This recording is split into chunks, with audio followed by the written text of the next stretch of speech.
하나님 아버지, 감난산 겟세마네 동산에서 기도하시는 예수님을 찬양드립니다.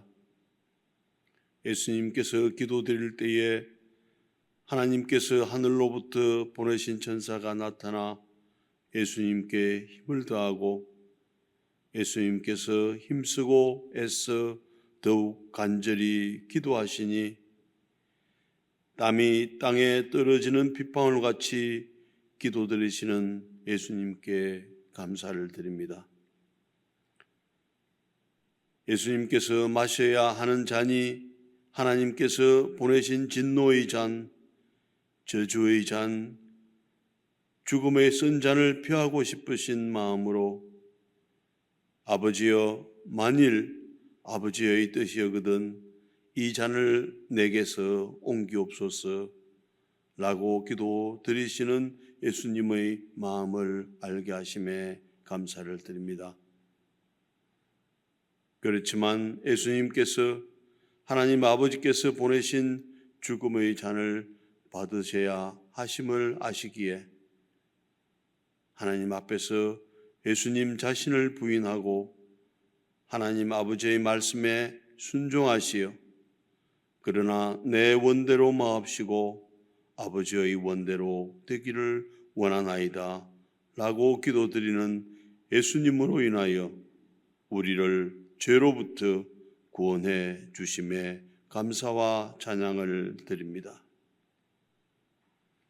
예수님께서 인자가 이방인들에게 넘겨져 희롱을 당하고 능욕을 당하고 침뱉음을 당하겠으며 그들은 채찍질하고 그를 죽일 것이나 그는 3일 만에 살아나리라고 제자들에게 말씀하심에도 예수님이 말씀하신 것을 알지 못하고 예수님의 십자가의 길과는 달리 제자들은 누가 더 크냐를 다투는 여전히 부족한 제자들을 예수님께서 인정해 주시고 끝까지 부족한 제자들을 품으시고 하나님 나라의 사명을 맡겨주시는 예수님의 사랑에 감사를 드립니다. 우리의 연약함을 아시는 예수님께서 예수 그리스도의 십자가 보혈로 우리를 정결케 해주시어 하나님의 말씀에 끝까지 머무는 자, 거하는 자, 접붙이는 자가 되게 하소서. 다윗의 자손 예수여 나를 불쌍히 여기소서. 다윗의 자손이여 나를 불쌍히 여기소서라고 고백하는 오직 한 사람 맹인의 고백이 예수님을 향한 우리의 고백이 되게 하소서. 십자가의 은혜로 우리 자신의 길을 부인하고 십자가를 지는 결단을 내리게 하소서. 이 새벽에 은혜를 더하여 주시어 교회 공동체에 말씀하시는 예수님의 음성에 민감하게 반응하는 시간이 되게 하소서. 예수님 이름으로 기도드리옵나이다. 아멘.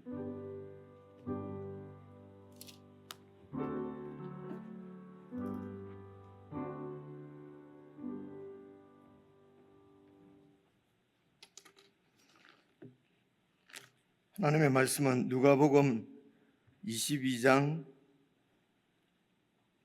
54절부터 마지막 절까지입니다. 신약성경 136페이지입니다. 누가복음 22장 54절부터 마지막 절까지 저와 여러분이 한 말씀씩 나누어서 읽겠습니다.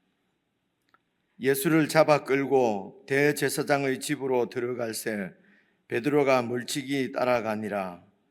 사람들이 뜰 가운데 불을 피우고 함께 앉았는지라. 베드로도 그 가운데 앉았더니 한 여종이 베드로의 불빛을 향하여 앉은 것을 보고 주목하여 이르되 이 사람도 그와 함께 있었느니라 하니 베드로가 부인하여 이르되 이 여자여 내가 그를 알지 못하노라 하더라. 조금 후에 다른 사람이 보고 이르되 너도 그 도당이라 하거늘 베드로가 이르되 이 사람아 나는 아니로라 하더라. 1시간쯤 있다가 또 한 사람이 장담하여 이르되 이는 갈릴리 사람이니 참으로 그와 함께 있었느니라. 베드로가 이르되 이 사람아 나는 내가 하는 말을 알지 못하노라고 아직 말하고 있을 때에 닭이 곧 울더라. 주께서 돌이켜 베드로를 보시니 베드로가 주의 말씀 곧 오늘 닭 울기 전에 내가 3번 나를 부인하리라 하심이 생각나서 밖에 나가서 심히 통곡하니라.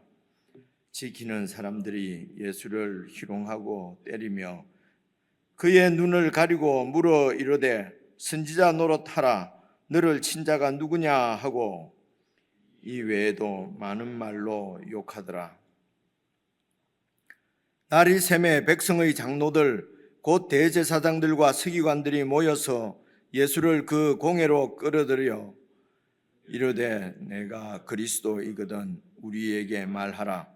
대답하시되 내가 말할지라도 너희가 믿지 아니할 것이요 내가 물어도 너희가 대답하지 아니할 것이니라. 그러나 이제부터는 인자가 하나님의 권능의 우편에 앉아 있으리라 하시니 다 이르되 그러면 내가 하나님의 아들이냐? 대답하시되 너희들이 내가 그라고 말하고 있느니라. 그들이 이르되 어찌 더 증거를 요구하리요? 우리가 친히 그 입에서 들었노라 하더라.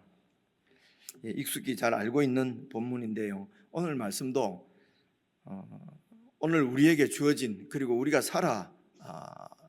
내고 살아가야 할 하나님 나라가 어떠한 나라인지 그 나라의 본질을 이렇게 우리에게 말씀하고 있는 본문이라고 그렇게 이해할 수 있습니다. 여러분 어제 말씀 우리가 함께 살펴본 대로 장담하면서 그렇게 내가 죽기까지 예수님을 떠나지 않고 예수님과 함께 그렇게 가겠습니다. 이제 이렇게 예수님에게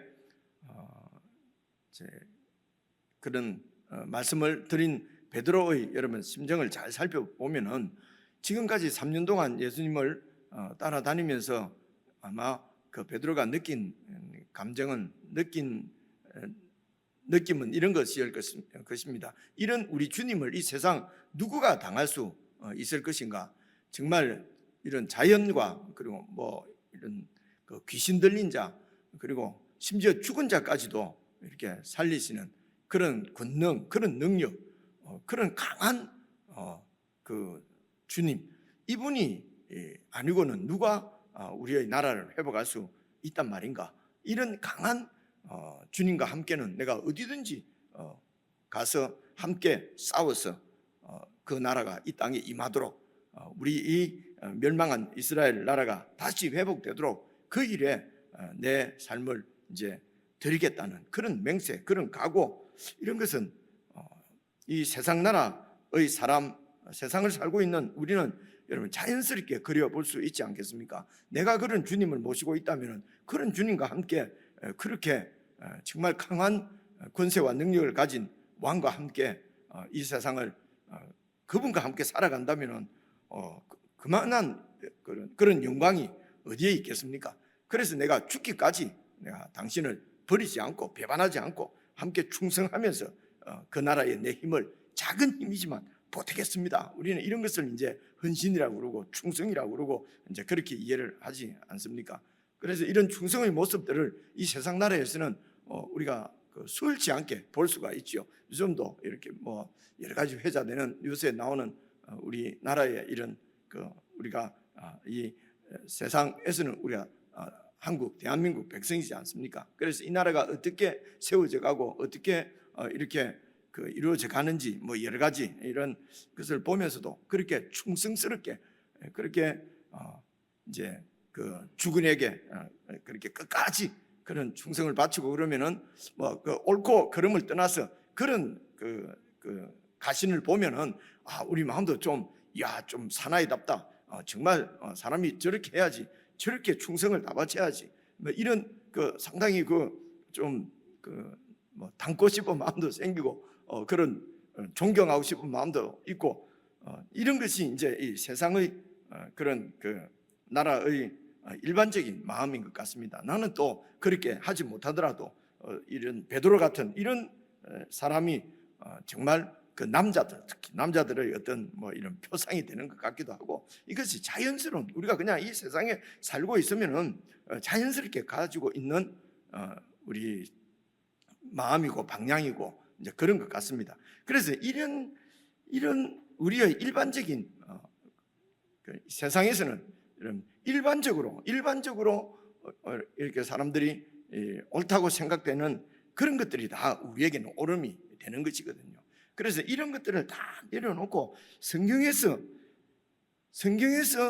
하나님께서 그 나라를 세우시기 위해서 그 나라의 왕이신, 그 나라의 주인이신 예수님을 보내셔서 예수님께서 그 나라를 어떻게 세워가는지, 그 나라에 대해서 어떻게 가르치시는지 이 가르침을 잘 배우지 않으면은 예수님께서 세워가시려고 하는 나라가 아니라 그냥 세상에서 강한 나라를 세워가는 그런 방법으로 그렇게 예수님 나라에 이렇게 동참을 하게 되면은 예수님의 나라 그 사역을 도리어 방해하고 이렇게 가로막는 그런 엄청난 돌이킬 수 없는 실수를 범할 수가 있습니다. 이건 아주 중요한 문제거든요. 1차적으로 알 수 있는 것은 하나님의 나라는 내 어떤 결심이나 또 내 충성이나 내 이런 장담이나 이런 것으로 세워지는 것이 아니라고 하는 것을 분명하게 볼 수 있는 것이 이제 이 말씀입니다. 그래서 그렇게 강한 예수님을 잡으러 체포하러 저 적들이 지금 오고 있는 것입니다. 저 유대인이면서 이런 유대 나라의 한 동족이면서 저쪽 로마에 붙어서 저렇게 자기들의 권력과 권세만 이득만 챙기는 저들, 이제 우리 주님이 또 주님과 함께 저들을 완전히 이렇게 쳐부수고 정말 우리 이스라엘의 하나님의 선민인 이 나라의 어떤 그 영광을 이제 보여줄 것이다. 그리고 이제 강한 그 주님을 믿고 여러분 칼을 빼서 이제 싸워야 되는데 그야말로 허망하게 무력하게 그냥 이것도 잡혀가는 것을 그냥 허락하라. 그러면서 그들에게 잡혀 가시는 이제 주군에 대해서 여러분 어떻겠습니까? 이런 제자들의 심정이나 베드로의 심정, 제자들은 그러니까 예상치 못한 일이죠. 예수님께서 내가 예루살렘에 올라가면은 대제사장들에게 잡혀서 고난받고 죽을 것이고 사울 후에 다시 살아날 것이라고 아무리 얘기를 해도 그렇게 해서 이스라엘 나라가 다시 회복된다는 것은 이해를 할 수 없는, 아무리 이해를 하려고 해도 이해를 할 수 없는 말씀이니까 그런 말씀은 들어도 들리지가 않고 그런 예수님은 봐도 보이지 않고 내가 생각하는, 우리가 생각하는, 일반적으로 생각하는 그 나라를 생각하는 거지요. 그런데 예수님이 그냥 무력하게 그렇게 잡혀가니까 다 도망간 거죠. 충성심이 부족해서, 헌신이 부족해서 도망갔다. 이제 우리는 더 충성심을 더 이렇게 키워서 끝까지 함께 예수님과 함께 그 나라를 세워가리라. 여러분 이런 식으로 생각을 하니까 예수님은 실패했고 내가 실패한 그 나라를 세우러 내가 다시 그 예수님의 실패를 내가 이렇게 성공시키기 왔다 하는 이런 얼빠진 이런 말도 되지도 않는 이런 자들이 이단이죠. 이런 이단들이 생기는 것입니다. 그리고 그런 이단들을 쫓아고 따라다니는 많은 무리들이 있습니다. 하나님 나라를 잘 그 본질을 잘 우리가 말씀을 통해서 깨닫지 못하면은 누구라도 그런 자리에 쓸 수가 있게 되는 것이죠. 그래서 그나마 이제 베드로는 아마 그 제자들 중에서 그냥 이 예수님을 버리고 도망가서 잠적해 버리는 것은 마음에 걸렸던 모양입니다. 그러니까 이제 오늘 54절 보시면요, 예수를 잡아 끌려가는 왕을 도대체 이해를 할 수가 없는 거죠. 잡아 끌려가는 그 예수님을 따라서 멀찍이 베드로가 따라갑니다. 55절입니다. 사람들이 뜰 가운데 불을 피우고 함께 앉았는데 베드로도 그 가운데 앉았더니 한 여종이 베드로의 불빛을 향하여 앉은 것을 보니까 불빛 때문에 얼굴이 보이죠. 이 사람도 그와 함께 있은 사람이다. 아마 이렇게 예수님과 함께 예수님이 성전에서 이렇게 말씀을 가르치고 그럴 때 베드로하고 제자들이 그 주위에서 폼도 많이 잡았지 않겠습니까? 아마 이 여종이 보았던 모양입니다. 이 사람도 그와 함께 저 죄수와 함께 지금 죄인으로 끌려와 있지 않습니까? 저 죄인의 괴수와 함께 있었던 사람이다. 27절 베드로가 부인하여 이르되 이 여자여 내가 그를 알지 못한다. 여러분 그야말로 실제적으로도 베드로는 예수님을 몰랐던 것입니다. 잘못 알았던 거지요. 예수님을 잘 알지를 못했죠. 58절입니다. 조금 후에 다른 사람이 보고 이르되 또 너도 그 도당이라 하거늘 베드로가 이르되 이 사람아 나는 아니다. 나는 저 사람과 한패가 아니다.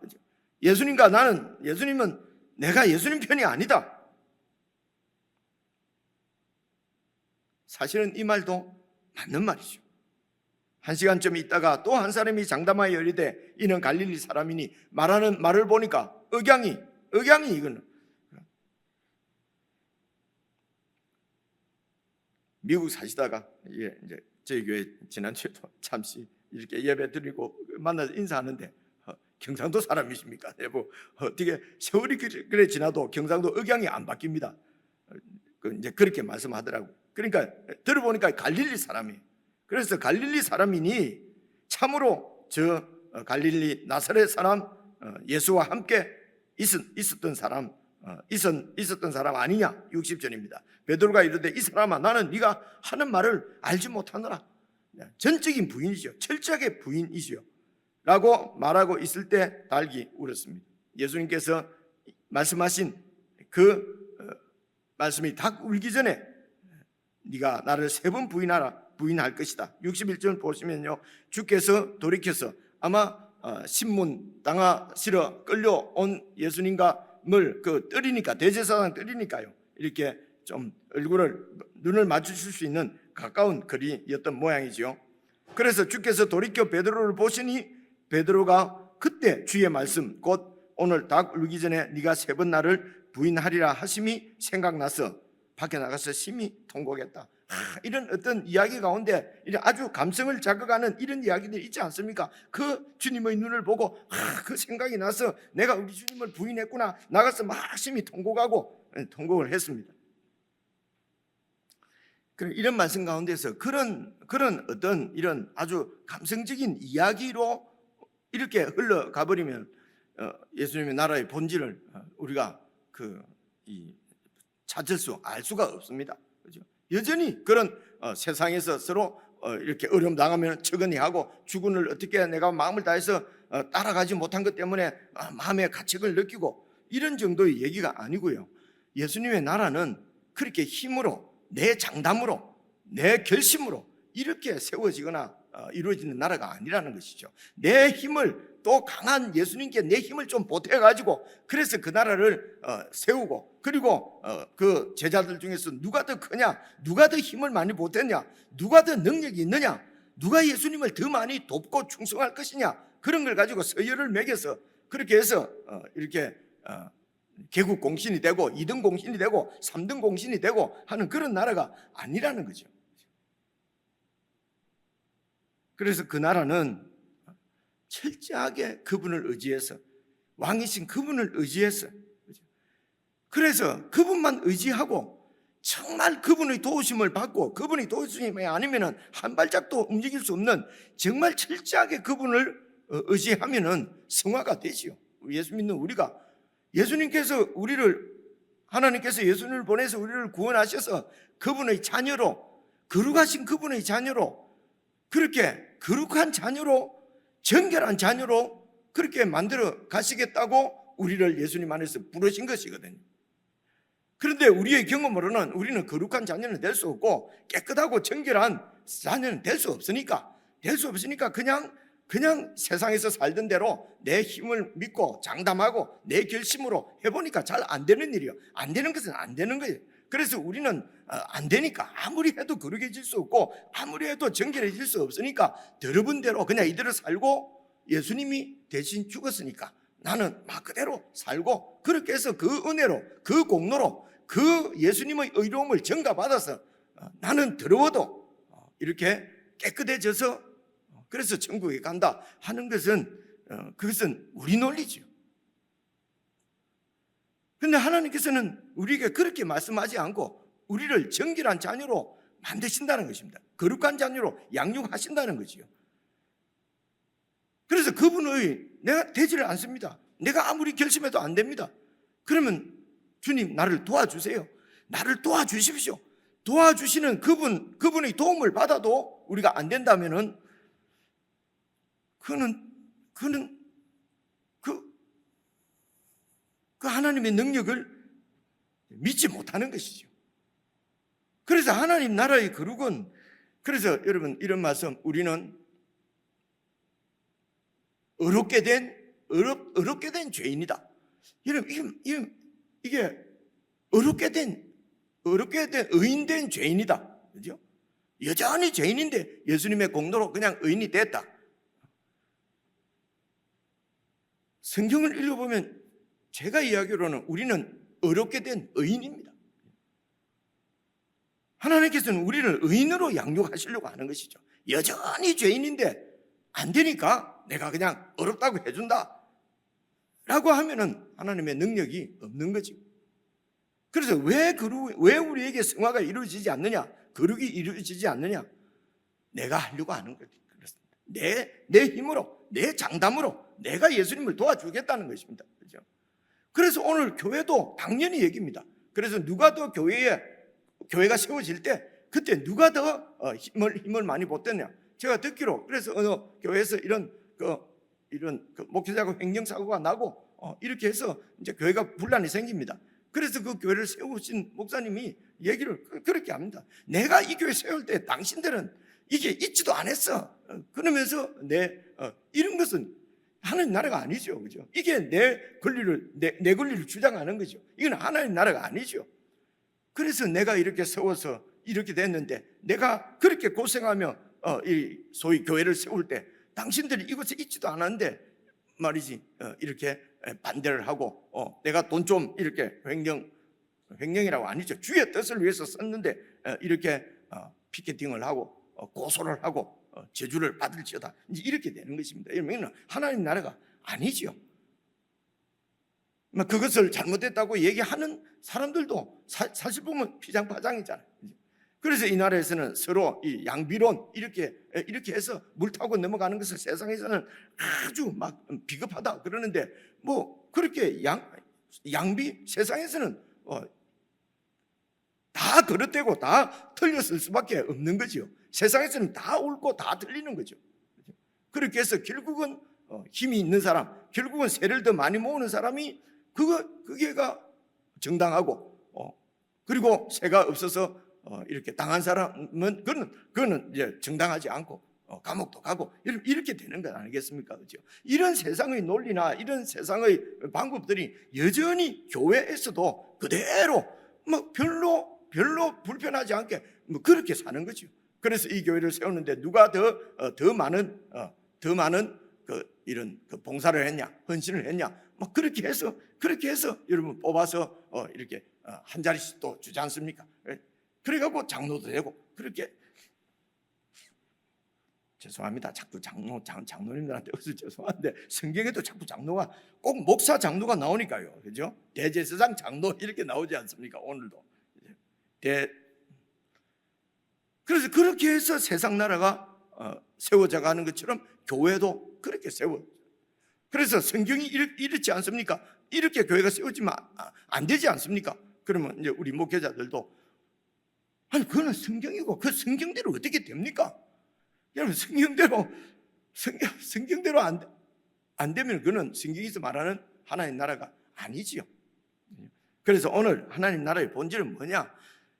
철저하게 그분을 의지해서 그분 안에서 그분과 함께 그렇게 살아갈 때에 그분이 세워가는 나라가 바로 하나님의 나라고 하나님의 집이라는 것입니다. 내 결심이나 내 장담이나 내 능력으로 세워지는 것이 아니라는 것이죠. 그래서 뜨겁게 기도해서 그렇게 해서 능력을 받아서 예수님이 능력이 좀 없으니까 내가 능력을 받아서 예수님이 돈이 없으니까 내 돈으로 좀 도와가지고 예수님 나라를 세워가겠다 하는 것이 세상 나라라는 거지. 그래서 우리가 배워야 될 것은, 그래서 열심히 기도해서 뭔가 능력 받는 것이 아니라 기도해서 정말 내 힘은 티끌만큼도 의지하지 않고 그냥 예수님의 도우심을 받았어. 그래서 어렵고 힘든 일이 닥칠 때에 정말 예수님께서 도와주시도록 내 힘을 포기하고 끝까지 기다려요. 근데 예수님이 안 도와주시네. 안 도와주시면 결국은 죽는 것밖에 없지 않습니까? 그러면 죽으면 천국이죠. 이게 순교죠. 근데 세상 나라처럼 그래서 예수님을 의지해서 뭔가 적을 쳐부수고 내 나라를 확보하려고 하다가 죽는 것을 순교라고 하고, 그건 순교가 아니죠. 예수님을 의지하고 끝까지 그렇게 정결하게 죄 짓지 않고 욕심을 버리고 그렇게 해서 있다가 그냥 세상에 예수님처럼 끌려가고 잡혀가고 그래서 죽으면은 그러면 순교죠. 이렇게 우리의 의식이, 우리의 생각이 성경적으로 바뀌지 않으면은 우리가 열심 내고 우리가 얼마나 충성스러운 베드로입니까? 그래도 다 도망갔는데 도망도 안 가고 이렇게 예수님을 따라서 여기까지 왔으니까, 야, 이 정도 했으니까 교회의 지도자가 되었다. 근데 책도 찾아보니까 그렇게 돼 있는데요. 이런 베드로니까 그래서 교회의 지도자로 세워졌다라고 설명을 하는 것을, 혹시 그렇게 설명하지 않는 책이 좀 있는가 살펴봤는데 없어요. 다 그렇게 설명을 해놨어요.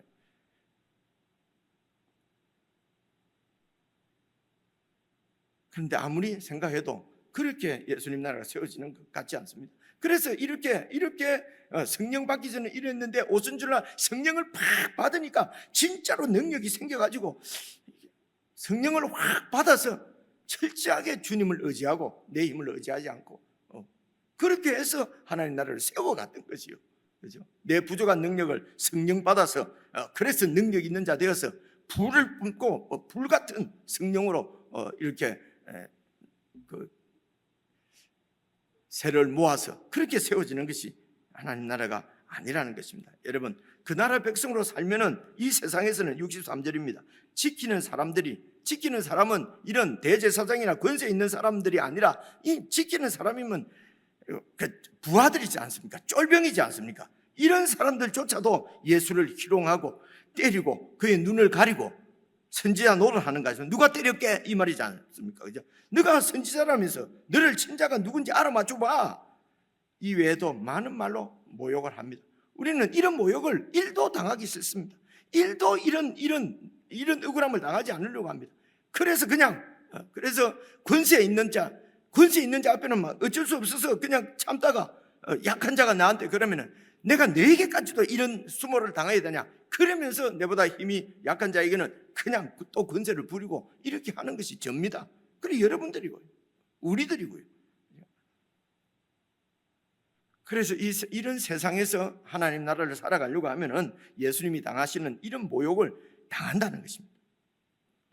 이런 가운데서도 66절 나리샘의 백성의 장로들이지 않습니까? 곧 대제사장들과 서기관들이 모여서 예수를 공회에 끌어서 이제 재판을 합니다. 어떻게 하든지 오늘 지금 금요일이거든요. 안식일이 6시 되면 오늘 저녁 6시 되면 시작되는데 시작되기 전까지 다 완전히 결판을 봐야습니다. 이를 완전히 그 죄수로 묶어서 십자가에 처형을 시켜야 그리고 이제 안식일을 아주 편안한 마음으로 유월절을 이제 지키려고 그 교회 지도자들이 이제 공회로 끌어들여서 이제 신문을 합니다. 네가 그리스도거든 우리에게 말하라. 그러니까 예수님이 내가 말해도 너희가 믿지 않을 것이고 물어도 너희가 대답하지 아니할 것이다. 그러면서도 대답을 하십니다. 이제부터 인자가 하나님의 권능의 우편에 앉아 있으리라. 그래서 인자가 하는 말은 여러분 말씀을 드린 것 같은데요. 다니엘서 7장 13절에 나오는 인자입니다. 영원전부터 계신 하나님 앞에 인자 같은 이가 구름을 타고 이렇게 하나님 앞에 서는 그 인자 말입니다. 그죠? 바로 하나님의 나라를 세우실 인자죠. 그리고 또 권능의 우편에, 하나님은 권능의 우편에 앉아 있다는 말씀은요, 유대 지도자들은 다 알아요. 이게 시편 110편 1절에 있는 하나님께서 그리스도에게 네가 완전히 원수들을 네 발등상 삼을 때까지 내 우편에 앉아 있어라. 그러면 이는 바로 그 그리스도입니다. 내가 인자가 하나님의 권능의 우편에 앉아 있다. 이 말은 그리스도라는 말입니다. 아마 이 교회 지도자들은 시편 2편에 나오는 하나님의 아들이 칠창으로 권세를 가지고 이렇게 그렇게 하는 그때 내 사랑하는 아들이다. 하나님께서 그 메시아에게 그리스도에 하시는 말씀이 시편 2편에 나오거든요. 그러니까 아마 그들은 바로 이가 하나님의 아들이라고 하는구나. 이 말씀에서 69절 예수님이 대답해서 우리는 좀 이게 무슨 말인가 하지만 유대인들은 유대 지도자들은 이게 바로 하나님의 아들이라는 거지요. 그래서 70절 다 이르되 그럼 네가 지금 하나님 아들이라는 말이냐? 시편 2편에 나오는 대로. 그러니까 대답하시되 너희들이 내가 그라고 말하고 있다. 그렇죠? 이것도 이제 에이미 이렇게 해서 신적인 이런 내가 바로 그다. 그러니까 이제 이 유대인들이 생각할 때는 사람이 자기가 하나님의 아들이라고 그러고 메시아라고 하는 것까지는 좋아, 막 그럴 수도 있겠다. 근데 하나님의 아들이라고 그러는 게 이게 신성모독죄인 것입니다. 그렇죠? 그래서 그리스도라고 하는 것은 유대인의 왕이라는 거지요. 그래서 로마에다가 고소하는 것입니다. 이가 바로 왕이란다. 왕은 저 가이사께서 임명해야 되는데 이 사람이 왕이라고 한다. 이러면 로마에 되는 반역죄지요. 그리고 하나님의 아들이라고 하나님의 아들을 참칭하고 있는 이런 완전히 신성 모독자지요. 이렇게 해서 그들은 전혀 마음의 양심의 고통이나 이런 거 없이 아주 정당하게 합법적으로 이런 이단은 이는 우리 사회에 하나님 나라에 해가 된다고 생각하는 것입니다. 그리고 제거하는 것이죠. 그래서 이런 하나님 말씀을 떠나고 예수님이 누구신지 그리고 정말 하나님 나라의 본질이 무엇인지를 잘 알지 못하면 아주 떳떳하게 아주 정당하게 하나님 나라를 여러분 합법적으로 무너뜨리고 그러면서도 하나님 나라에 헌신하고 있다고 착각하게 될 수밖에 없는 게 그만큼 하나님 나라와 이 세상 나라는 여러분 극과 극에 있는 것을 우리가 알 수가 있습니다. 개인적으로 묵상하시면서도 이번 한 주간 그리고 부활 주간이 끝나는 우리 함께 묵상하는 이런 시간을 통해서 정말 그분의 나라가 어떤 나라인지 내가 지금 살아가고 살아내고 있는 하나님 나라가 어떤 나라인지 우리가 머리로도 그리고 가슴으로도 감각적으로 영적인 감각적으로 그 하나님 나라를 이렇게 알고 받아들일 수 있는 그래서 정말 손에 무엇을 쥐듯이 내 것으로 그 나라가 완전히 이렇게 체득되는 그런 은혜가 있으면 좋겠습니다. 우리 개인적으로 묵상하시겠습니다.